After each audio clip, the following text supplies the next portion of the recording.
Dad, Lyric says I'll run one day. Those 8 words, shouted with pure joy from the upstairs hallway, stopped Brennan Caldwell dead in his tracks. His 5-year-old son, the boy doctors said would be lucky to walk with assistance, was talking about running. And he was talking about it with their cleaning lady, a woman Brennan had barely noticed in 2 years. What he discovered next would become the most inspirational moment of his life, shattering everything he thought he knew about miracles. Brennan had built his tech empire through 18-hour days and ruthless focus, believing success meant sacrificing everything else. His penthouse meetings and million-dollar deals consumed his world, while his wife Clarice filled her calendar with charity galas and society lunches, more concerned with their image than the quiet struggles within their own walls. Between them lived 5-year-old Lucas, born with cerebral palsy, navigating a world that seemed too busy to notice his dreams. 28-year-old Lyric Carter moved through this house like a whisper, a shadow among the marble and crystal. This shy girl cleaned these pristine rooms with the same gentle care she'd once used, helping her disabled younger brother take his first steps. The Caldwells barely acknowledged her existence, which was exactly how she preferred it. Invisibility was safer than scrutiny, and after years of being overlooked, she'd learned to find purpose in the quiet corners of other people's lives. But Lucas saw her. Every morning, as his parents rushed through their routines, Brennan barking orders into his phone, Clarice applying makeup for another social engagement. Lucas would position himself near the kitchen window, waiting for Lyric's quiet smile and soft, "Good morning, sunshine." She was the only adult who never looked at him with pity, never spoke in that careful tone reserved for broken things. To Lyric, Lucas wasn't a condition to be managed. He was simply a boy who deserved to believe in himself. Their daily interactions had become something truly heartwarming, a connection built on pure understanding and hope that neither of his parents seemed capable of providing. Hidden in her cleaning cart beneath the furniture polish and microfiber cloths, Lyric kept a small photo that told her entire story, her and her brother Danny both grinning as he stood without his walker for the first time. She'd been 12 then, spending every afternoon learning exercises from library books, determined to help him walk again. That photo reminded her daily that miracles weren't medical, they were born from love, patience, and refusing to accept impossible. Which explains why, when Brennan's board meeting ended early and he walked through his front door expecting the usual silence, he heard something that shouldn't have existed in his carefully controlled world. His son's laughter, not the polite, careful sound of a sick child being managed, but wild, joyful delight mixed with determination and hope. Following the sound up the marble staircase, Brennan's heart raced with curiosity and something he couldn't name, the possibility that everything he thought he knew about his son might be wrong. The rhythmic sound of small footsteps and wooden crutches grew louder with each step he climbed, accompanied by gentle encouragement, in a voice he'd heard cleaning his house for 2 years, but never really listened to. What Brennan was about to witness would force him to question everything he thought he knew about Strength Family and the quiet miracles happening right under his nose. At the top of the stairs, Brennan froze. There was Lucas standing upright without his wheelchair gripping small wooden crutches. Beside him knelt Lyric, radiating patience and warmth he'd never experienced in his own home. "That's it, Lucas," she whispered. "Feel how strong your legs are getting. Just 3 more steps." Lucas's face scrunched in concentration, his small body trembling with effort, but his eyes blazed with determination Brennan had never seen. "I can do it, Lyric. I really can feel it working." Brennan pressed against the wall, afraid to breathe. His son took one shaky step, then another. On the third, Lucas wobbled and Brennan's hands instinctively reached forward. But Lyric was already there, steady and gentle. "You did it, sunshine. 3 whole steps. Remember what I told you about Danny? He was scared too. Lucas panted, smiling radiantly. But you helped him walk to the playground. That's right, and you're already braver than he was at your age. A creaky floorboard betrayed Brennan's presence. Both turned, and he watched the transformation, Lyric's face draining of color, shoulders hunching defensively. But Lucas erupted in pure excitement. Dad, did you see I walked? Lyric says maybe I can run someday? The words hit like a physical blow. Run someday. His son, whom doctors said would be lucky to maintain basic mobility, was talking about running.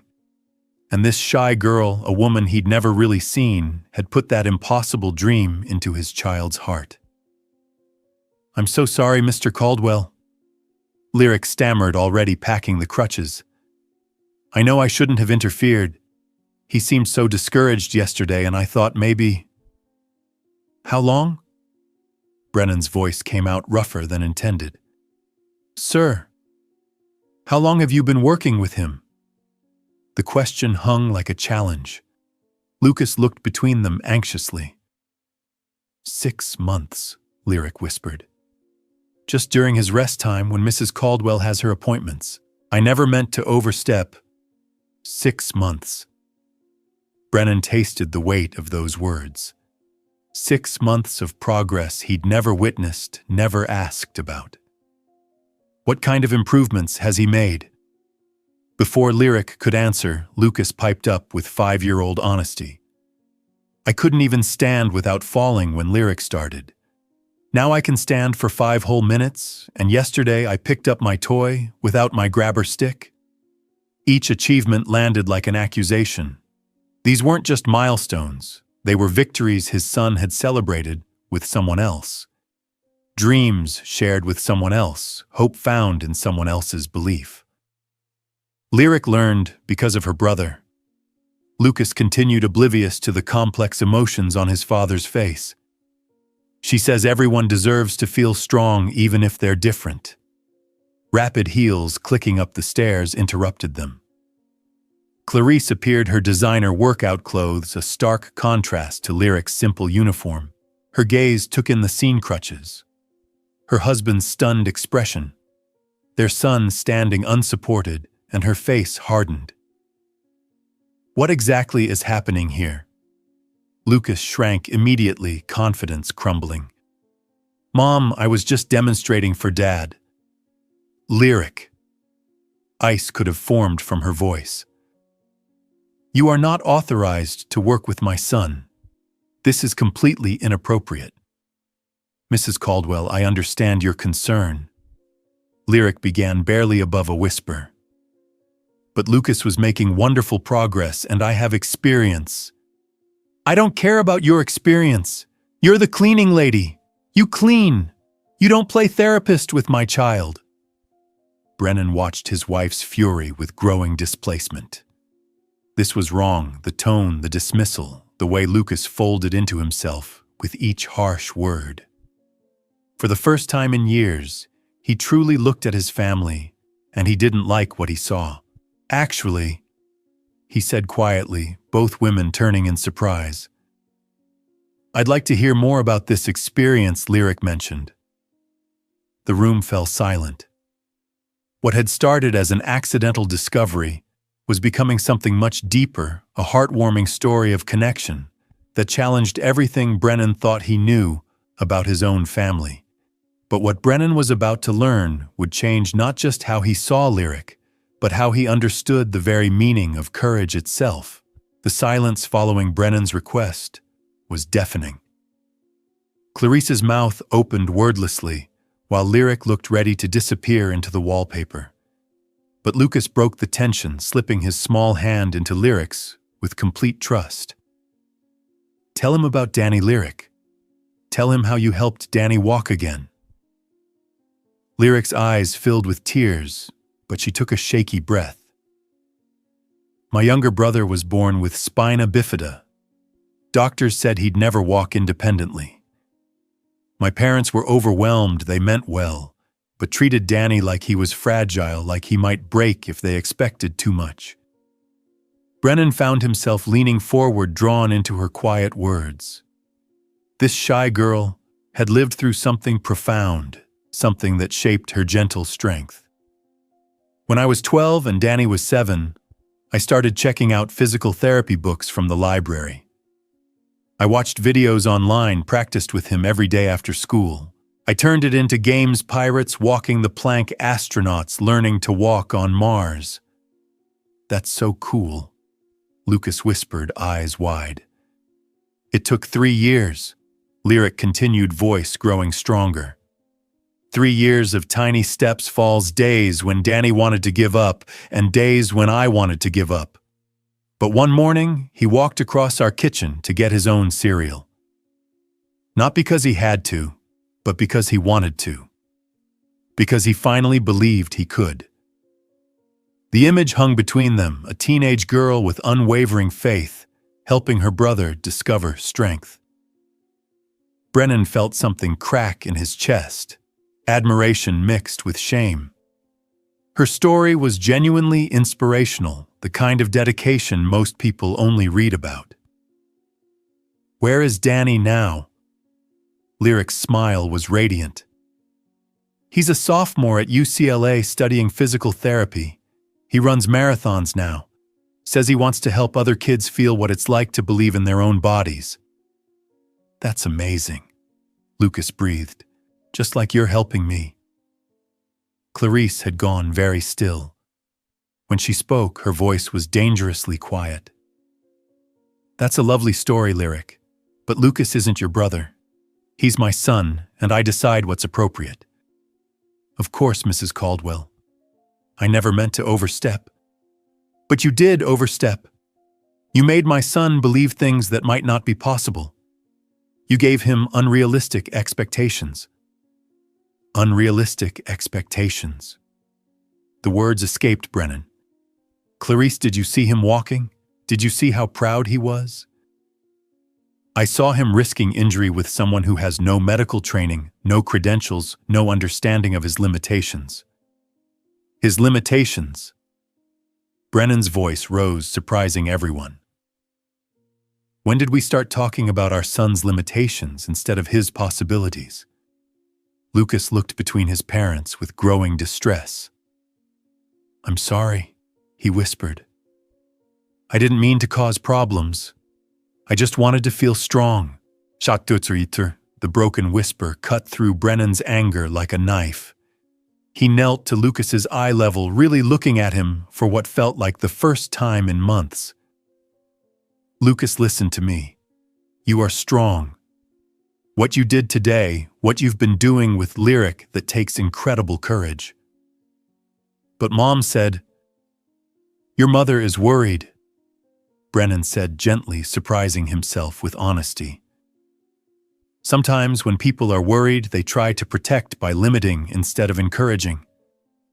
But fear isn't always the right guide. He looked up at Lyric, still frozen against the wall. How much progress has he really made? The complete truth. Lyric glanced nervously at Clarice. He's exceeded every expectation I had. His balance has improved dramatically. His core strength is developing beautifully. And his determination. She paused, looking at Lucas with obvious affection. His determination is extraordinary. I want to see everything, Brennan said suddenly. All of his exercises. I want to understand what you've been doing together.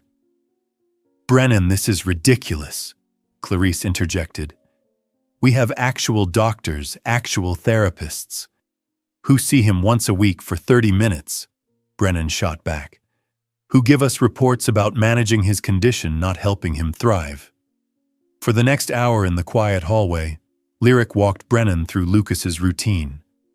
Balance exercises disguised as games, strength-building activities that felt like play, celebrating every tiny victory as if it were a miracle. Brennan watched his son navigate each challenge with grim determination, saw Lyric's endless patience, her instinctive understanding of when to push and when to support. Most remarkably, he saw joy, pure, uncomplicated joy, on his son's face, as he achieved things that seemed impossible months ago. "My God," he whispered as Lucas walked 10 steps unassisted. "Look at him." But when he turned to share his amazement, Clarice was gone. From downstairs came angry voices and slamming doors. The real battle for Lucas's future was just beginning, and the biggest obstacles weren't physical, they were the people who claimed to love him most. For the next hour in the quiet hallway that had become an unlikely classroom, Lyric walked Brennan through Lucas's complete routine. She showed him balance exercises disguised as superhero training strength-building activities that felt like treasure hunts, coordination drills that looked like dance parties. Every movement was purposeful. Every game had been carefully designed to challenge different muscle groups while building confidence. Brennan watched his son navigate each challenge with grim determination, saw Lyric's endless patience, her instinctive understanding of when to push harder and when to offer gentle support. Most remarkably, he saw joy, pure, uncomplicated joy on his son's face as he achieved things that had seemed impossible just months ago. This wasn't therapy, it was magic disguised as play. "My God," he whispered as Lucas walked 10 steps unassisted, arms outstretched for balance like a tightrope walker. "Look at him. Just look at what he can do." But when he turned to share his amazement with his wife, hoping this moment might bridge the gap between them, Clarice was gone.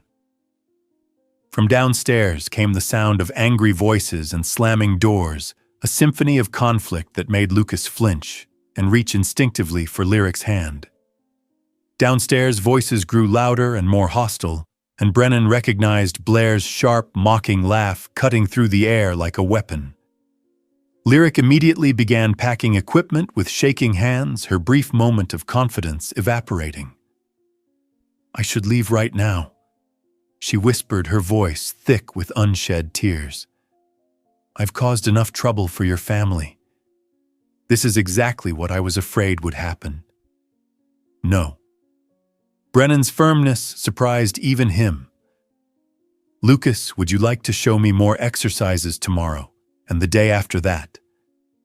His son's face lit up like Christmas morning, New Year's Eve, and every birthday wrapped into one brilliant moment. "Really, Dad? You really want to see more? You want to learn how to help me get stronger? I want to see everything you can do. I want to learn everything Lyric can teach me. But right now, let's address whatever storm is brewing downstairs." Lyric paled, her hands trembling as she clutched Lucas's small crutches. "Mr. Caldwell, I completely understand if you need to let me go. I knew this might happen someday. I hoped it would be later after Lucas was even stronger." "Let you go." Brennan studied her face, seeing not just the quiet cleaning lady who'd been invisible for 2 years, but a young woman who had sacrificed her safety and anonymity to give his son something precious, belief in himself. "Lyric, you've given my son something I didn't even know he was missing. Why would I let you go?" The scene that greeted them downstairs was exactly what Brennan had expected, but worse. Clarice stood in their pristine living room, her face flushed with anger, and something that looked disturbingly like embarrassment. Blair perched on the white leather sofa like a predator surveying her territory, her expression radiating smug satisfaction. Mrs. Thompson busied herself with unnecessary dusting near the windows, but the tension in her elderly shoulders revealed she was listening to every word. "There you are!" Clarice snapped as they descended the marble staircase. "Blair, please tell them what you discovered during your research." Blair's smile was razor-sharp, designed to cut and wound. "I've been doing some very thorough research on our little physical therapist here." Her gaze landed on Lyric with obvious disdain, the look of someone examining something distasteful on the bottom of her expensive shoe. Turns out she has absolutely no credentials whatsoever. No training, no certifications, no education beyond high school. She's basically been experimenting on your disabled son." "That's correct," Lyric said quietly, but her chin lifted slightly in the first sign of defiance Brennan had ever seen from her. "I never claimed otherwise. I never pretended to be anything other than what I am. But you've been treating a disabled child." Blair continued, warming to her subject like an actress hitting her stride. "Do you have any idea the liability issues involved here? The potential for serious harm? What if he'd fallen and broken something? What if you'd caused permanent damage to his already fragile condition? The lawsuits alone could destroy this family's reputation." "What if she'd helped him walk?" Brennan interjected, and every head in the room turned to stare at him as if he'd spoken in a foreign language. Blair blinked in genuine surprise. "Excuse me. I said, what if she's helped him walk? What if instead of focusing obsessively on all the terrible things that could go wrong, we looked at what's actually gone right? What if we celebrated progress instead of cataloging potential disasters?" Clarice stepped forward, her voice dangerously low and controlled. "Brennan, you weren't here day after day. You didn't see the risks she was taking with our son's safety and well-being. You're absolutely right. I wasn't here." The admission hung heavy in the air, carrying the weight of years of absence and missed opportunities. "I wasn't here for his first attempt with crutches. I wasn't here when he learned to balance alone. I wasn't here when he took his first independent steps. I wasn't here for any of the moments that mattered most to him. But Lyric was. Lyric is the help," Blair said with cutting precision, her voice dripping with class-conscious venom. She's paid to clean bathrooms and dust furniture, not to play doctor with your child. This whole situation is completely inappropriate and frankly embarrassing." "Dad." Lucas's small voice cut through the adult tension like a blade, silencing the room instantly. He positioned himself protectively in front of Lyric, his small body trembling but resolute crutches gripped firmly in his hands. "Why is everyone so angry about me getting stronger? I just wanted to feel normal like other kids." The sight of his 5-year-old son defending the woman who believed in him while the adults argued about liability and appropriateness broke something fundamental inside Brennan's chest. He knelt to Lucas's level, ignoring the expensive suit that would wrinkle against the marble floor. "What's the strongest you've ever felt, son? Tell me about that moment." Lucas didn't hesitate, his young voice ringing with truth. "When Lyric taught me to stand by myself for the first time. I felt like I could do anything in the whole world. Like maybe I wasn't broken after all." "And who believed you could do anything?" "Lyric did. From the very first day, even when I couldn't do anything right." Brennan stood slowly, his decision crystallizing with startling clarity. "Then it sounds like Lyric is the only one in this room who's been doing her job correctly." Electric silence followed his words. Clarice's face went white with shock, while Blair's mouth dropped open in genuine disbelief. "What exactly is that supposed to mean?" Clarice asked, her voice tight with warning. "It means I've been so busy building a company that I forgot to build a relationship with my own son. It means you've been so concerned with appearances and social standing that you've ignored what he actually needs to thrive. And it means the person we've both overlooked, this shy girl we barely spoke to for 2 years. She's the only one who saw Lucas for what he could become, instead of what he was limited to being."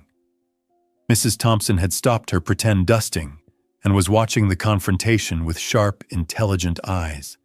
She'd worked for the Caldwell family for 15 years, had witnessed the slow erosion of connection between husband and wife, parent and child, had seen Lucas grow from a baby full of potential into a boy who apologized for wanting to be strong. "If I may," she said quietly, and the room turned to her with surprise. Mrs. Thompson rarely inserted herself into family matters, preferring to observe from the margins. "I've watched that young lady work with Master Lucas for months now. Never once did she push him beyond his limits. Never once did she make him feel ashamed or broken. She celebrated every small victory like it was a miracle worth sharing with the world. It's been quite inspirational to witness such patience and faith." Blair rolled her eyes with theatrical disgust. "Oh, please. The woman has no education, no training, no understanding of proper medical protocols. The woman has something far more valuable than certificates hanging on a wall." Mrs. Thompson interrupted with uncommon fire in her voice. "She has experience, patience, and faith. She sees possibility where others see problems. She sees a boy where others see a condition."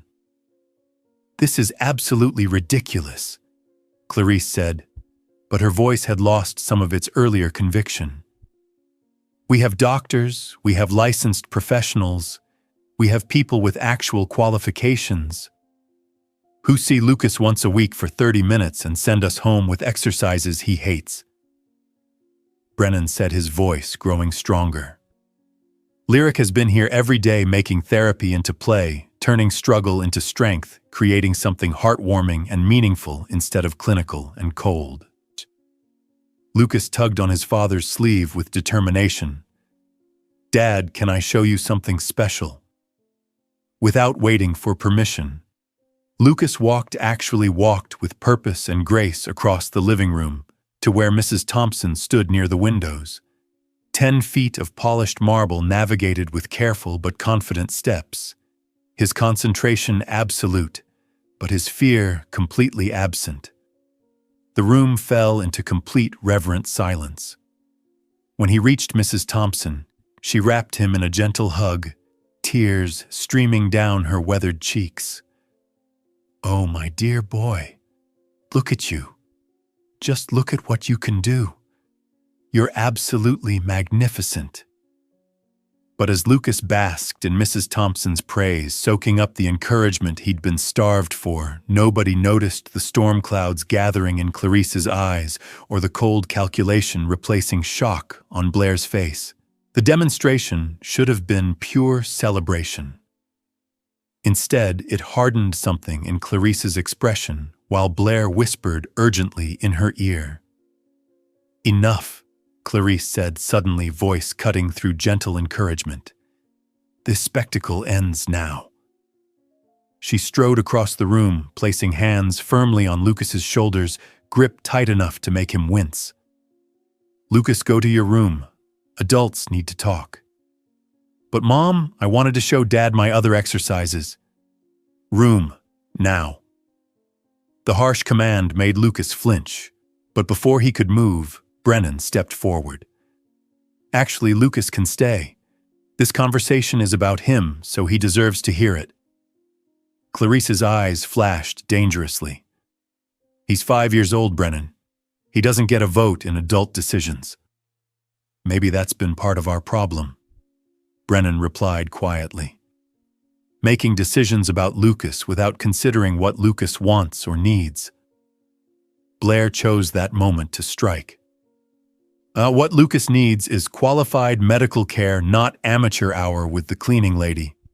Do you have any idea what people will say when this gets out? The Caldwells letting their disabled son be treated by someone with no credentials, no oversight? People. Brennan's voice was dangerously quiet. "What people, Blair?" "Everyone who matters," she replied without shame. "Board members at your company, families at Lucas's school, our social circle." This kind of story spreads, Brennan. It makes people question your judgment, your priorities. The naked calculation hit Brennan like a physical blow. This wasn't about Lucas's safety. This was about image maintaining the perfect facade of success and control. "Let me understand this correctly," he said, voice growing colder. "You're more concerned about what strangers think than about my son's actual progress." I'm concerned about the family's reputation, Clarice interjected, about maintaining the respect we've built in this community. Respect. Brennan repeated the word like tasting something bitter. Tell me, Clarice, when was the last time you spent an hour alone with Lucas? When did you last play with him? Read to him, ask about his dreams? The question caught her off guard. That's not the point. The point is that you don't know him. The words came out harder than intended, but he couldn't stop them. You don't know he loves space stories and wants to be an astronaut. You don't know he practices walking because he dreams of running on the moon. You don't know he's been desperately lonely until Lyric showed him he could be strong. Lucas had been listening with growing distress, small body trembling as voices rose around him. Finally, he couldn't contain himself. Stop, he cried out, voice breaking. Stop fighting about me. I don't want to cause trouble anymore. I'll stop walking. I'll stop trying to get better. Just please stop being angry. The heartbroken plea silenced the room. Lucas collapsed into his wheelchair, tears streaming as he made himself as small as possible. Lyric was first to move, kneeling beside his chair with infinite gentleness. Oh, sunshine, she whispered. You never caused any trouble. Not ever. Being strong isn't trouble, it's a gift. But everyone's fighting because of me, Lucas sobbed. No, baby. Everyone's fighting because they care about you. They just disagree on how to show it. Brennan watched this heartwarming interaction with growing clarity. Here was his son in pain and confusion, being comforted not by his parents, but by the woman they'd been ready to dismiss. The woman showing more parental instinct than either he or Clarice had demonstrated all day. Lyric, he said quietly, and she looked up with red-rimmed eyes. I owe you several apologies. She shook her head quickly. Mr. Caldwell, you don't owe me anything. I owe you an apology for not seeing what you were doing for my son. I owe you an apology for letting anyone make you feel ashamed of the gift you gave him. And I owe you an apology for not protecting you from this hostile treatment. What are you saying, Brennan? Clarice's voice was tight with warning. I'm saying Lyric isn't going anywhere. In fact, I want to formalize her role. I want to pay for her certification as a physical therapy assistant. I want Lucas to have consistent daily therapy with someone who actually believes in his potential. The proposal hung like a challenge. Blair's face twisted with disgust, while Clarice went very, very still. But before anyone could respond, Blair stood up abruptly, her face twisted with rage. This is absolutely disgusting, she snarled. Clarice, are you going to let your husband humiliate you like this in front of the help? She turned to Lyric with vicious contempt. You little opportunist. You think you can worm your way into this family through a disabled child? You're nothing but a high school dropout playing house with people who are actually important. The cruel words hit like physical blows, but it was Lucas who responded first. Don't say mean things about me, he shouted, struggling to stand from his wheelchair. And don't be mean to Lyric. She's the best person I know. Lucas is right, Mrs. Thompson said, stepping forward with quiet dignity. Miss Blair, I think it's time for you to leave. I don't take orders from servants, Blair spat. No, Brennan said, his voice deadly calm. But you'll take them from me. Get out of my house, now, and don't come back. Blair's face went white with shock. You can't be serious. Clarice, tell him he can't. But when she turned to her friend, Clarice was staring at her son with an expression of dawning horror, not at Blair's cruelty, but at Lucas's defiance at the public scene, at how this would all look to their social circle. I can't, Clarice whispered. I can't do this anymore. In the silence that followed, the foundations of the Caldwell family began to shift, revealing truths that had been hidden beneath layers of expectation and pretense. What happened next unfolded like a slow-motion avalanche. Clarice stood frozen for a long moment, looking between her son, her husband, and Blair, as if seeing them all clearly for the first time. "I never wanted this," she said, finally, her voice barely audible. "I never wanted to be the mother of a disabled child. I wanted the perfect family, the perfect image, the perfect life." Her words came faster now, spilling out like a dam had broken. "Do you have any idea what it's like to walk into charity events and see the pity in people's eyes? To field questions about how you're managing and what a blessing Lucas is? I just wanted to be normal." The raw honesty was more devastating than any anger. Lucas shrank deeper into his wheelchair, and Lyric instinctively moved to shield him from his mother's words. "Clarice," Brennan said quietly, "Lucas is perfect exactly as he is." "No, he's not," she exploded. "And neither is this situation. You're asking me to celebrate a cleaning lady playing doctor with our son while our friends watch and judge and whisper. I can't live like this anymore." She looked at Blair, who nodded encouragingly. "Pack your things," Clarice said to Lyric, her voice returning to its cold, controlled tone. "You're fired." Effective immediately. But Lucas surprised them all. Instead of crying or pleading, he struggled to his feet using his crutches and walked with more steadiness than anyone had seen before directly to his mother. "Mom," he said, looking up at her with 5-year-old wisdom that broke everyone's heart. "I'm sorry I'm not the son you wanted, but I can't stop trying to get better just to make you feel better about me." The simple statement shattered something in the room. Clarice stared down at her son, really seeing him perhaps for the first time not as a burden or embarrassment, but as a brave little boy who had never asked for her pity, only her love. Tears began streaming down her face. "Lucas, But she couldn't finish.